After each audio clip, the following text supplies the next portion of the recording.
Malaysia का e visa apply कर रहे हो और पोर्टल पर फ़ोटो अपलोड नहीं हो रही, तो ये वीडियो आपके लिए है।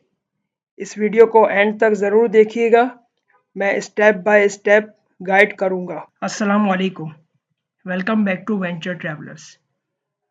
मैंने 2025 में जब मैं मलेशिया जा रहा था, तो मैंने अपने चैनल पे एक वीडियो अपलोड की थी, मलेशिया ई वीज़ा अप्लाई कैसे करते हैं। तो उसके ऊपर बहुत से मेरे व्यूअर्स ने और सब्सक्राइबर्स ने मुझसे क्वेश्चंस किए कि पोर्टल के ऊपर फ़ोटो अपलोड नहीं हो रही है, और एक ने कहा कि मलेशिया वालों ने अपनी वेबसाइट का यूआई चेंज कर दिया है। तो मैंने सोचा कि क्यों ना इसके ऊपर एक कंप्लीट गाइड बनाई जाए। तो ये गाइड उन सब लोगों के लिए है जिनको ये फ़ोटो फिक्स का इशू आ रहा है। तो अगर आप मेरे चैनल पे न्यू हैं तो चैनल को सब्सक्राइब कर लें और वीडियो को एंड तक ज़रूर देखिएगा, कोई स्टेप मिस ना कीजिएगा। और अगर ये गाइड आपको हेल्पफुल लगी हो तो वीडियो को लाइक ज़रूर कर दीजिएगा। तो बगैर टाइम वेस्ट किए वीडियो को स्टार्ट करते हैं। सबसे पहले आप यहाँ पे लिखेंगे मलेशिया ई वीज़ा गूगल पे। तो जैसे आप लिखेंगे तो नीचे पहले जो लिंक आएगा मलेशिया वीज़ा का, उसके ऊपर आप पोर्टल के ऊपर क्लिक करेंगे जिसका वेबसाइट है malaysiavisa.imi.gov.my।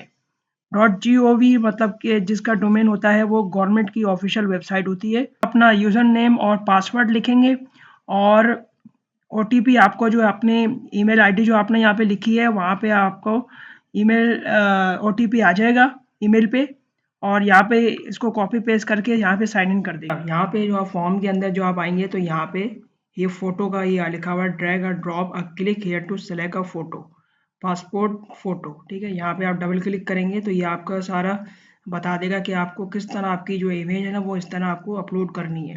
ठीक है, ये जो गोल जो सर्कल है ना उसके अंदर आपको अपना फेस रखना है, उसका एयर वगैरह कान वगैरह जो आपके हैं वो सब इसके अंदर होने चाहिए। ठीक है, ये आपको इंस्ट्रक्शन दे रहा है, इसको प्रॉपर पढ़ लीजिएगा। और आपकी जो फ़ोटो है 35 मिलीमीटर की होनी चाहिए, ब्लर नहीं होनी चाहिए।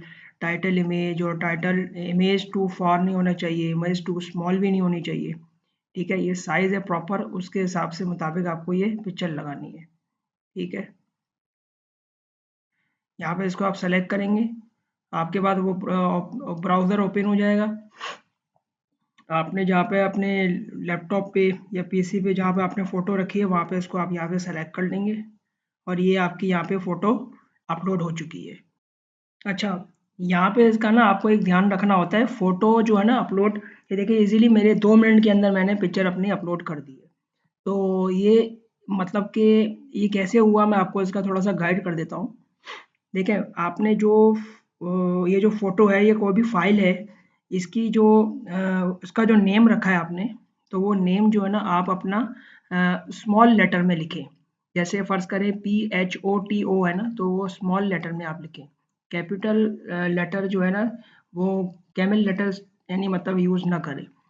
स्मॉल लेटर में आप इसको लिखें तो जो है ना आराम, और इसका साइज़ जो है ना मैक्सिमम 2 MB होना चाहिए।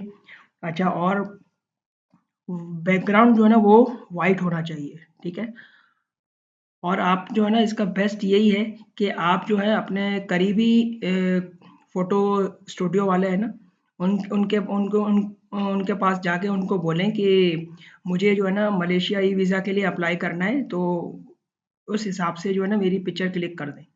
तो वो उनको साइज़ेज़ वगैरह सारा मालूम होता है, सब कुछ होता है। तो वो आपको जो है ना सॉफ्ट कॉपी में आपको व्हाट्सएप कर देंगे। हार्ड कॉपी ना लेगा, सॉफ्ट कॉपी लीजिएगा। तो वो आपको जो है ना पी जेपीईजी या पीडीएफ की फॉर्मेट में वो आपको व्हाट्सएप कर देंगे। तो वो आपको है ना अपनी पीसी में डाउनलोड कर लेना है और फिर जो है ना यहाँ पे आपको इसको आके सेलेक्ट कर लेना है। तो ये पिक्चर डाउनलोड हो जाती है। उसके बाद जो है आपको मैं थोड़ा-सा गाइड कर दूँ कि ये ये जो सारे जो नेम है और गिवन नेम और डेट ऑफ बर्थ ये तो सब आपके पासपोर्ट के ऊपर मेंशन है, तो वही आपको यहाँ से पेस्ट कर देना है यहाँ पे आपको। ठीक है, और इसके बाद जो है वीज़ा डिटेल क्या है आपकी, मतलब कि वो लिखना है, आपकी पर्पज़ ऑफ स्टे क्या है वो आपको यहाँ पे लिखना पड़ेगा। ठीक है, पर्टिकुलर ऑफ पासपोर्ट ट्रैवल की आपकी सारी जो डिटेल है वो आपको यहाँ पे मेंशन करनी पड़ेगी। आपका एड्रेस, मलेशिया के अंदर आप कौन से होटल में स्टे कर रहे हो तो उसका वहाँ पे एड्रेस यहाँ पे लिखा आएगा। करंट लोकेशन, आप किस कंट्री से जो है ना आप अप्लाई कर रहे हैं तो वो यहाँ पे आएगा। ठीक है, इसी तरह ये सारे, और फिर नेक्स्ट कर देंगे। नेक्स्ट करेंगे तो फिर ये डॉक्यूमेंट्स में आ जाएगा।